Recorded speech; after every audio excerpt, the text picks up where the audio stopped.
Հարգելի տրանսպորտային միջոցի սեփականատեր, համաձայն ճանապարհային երթևեկության խախտումների տուգանքների կանոնակարգի երթևեկության մոնիթորինգի համակարգը գրանցում է ձեր տրանսպորտային միջոցի նկատմամբ երթևեկության խախտում։ Նմանատիպ բովանդակությամբ նամակ ներքին գործերի նախարարության անունից բազմաթիվ մարդիկ են ստացել։ Սոցցանցերում այն քննարկման առարկա է դարձել։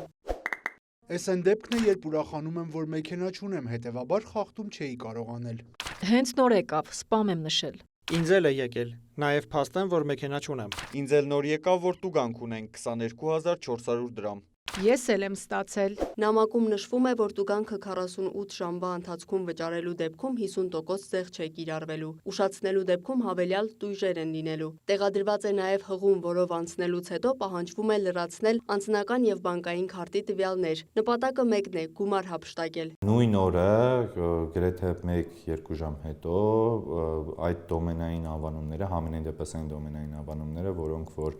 թե մեր տեսադաշտում են հայտնվել եւ թե մեր քաղաքացիներն են Telegram-յան եւ այլ հարթակների միջոցով տեղեկացրել մեզ, որ կա այսպիսի դոմենային անվանում, այդ դոմենային անվանումը հնարավորինս սահմանափակվել է, որպեսզի մեր քաղաքացիները չկորցնեն իրենց ֆինանսական միջոցները։ Ներկայում աշխատանքներ են իրականացվում դոմենային անվանումները ստեղծողներին հայտնաբերելու եւ նրանց քրեական պատասխանատվության հարցը որոշելու ուղղությամբ։ Իդեպ հանրությանը շփոթեցնելու նպատակով դոմենային անվանումները սկսվում են Road Police AM բառակապակցությամբ։ Հաղորդագրությունները մարդիկ ստացել են +63 +212 հեռախոսային կոդերից, սովորական SMS-ով կամ օրինակ iMessage-ով։ Հարձակումը կանխելու համար իրավապահ կառույցը նաև տեղի բջջային օպերատորների հետ է գործակցել։ Քանի որ մենք այդ փուլում հնարավորություն ունենք սահմանափակելու SMS հաղորդագրությունները, այդ ուղղությամբ եւս աշխատանք կատարեցինք, փոխգործակցության շրջանակներում ընդհանուր հայտարարի եկանք եւ սահմանափակվեց հասանելիությունը,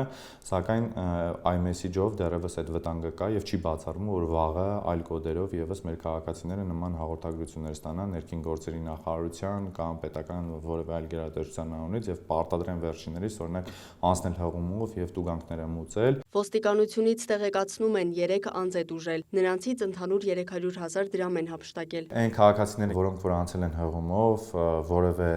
կենսաչափական տվյալներ են լրացրել եւ լրացրել են օրինակ զգայուն տվյալներ, ինչպիսին է օրինակ մուտքանուն, գաղտնաբար, էլեկտրոնային փոստ կամ բանկային քարտի տվյալներ, կորդորում մեր քաղաքացիներին, որպեսզի փոփոխեն այդ տվյալները, այսինքն եթե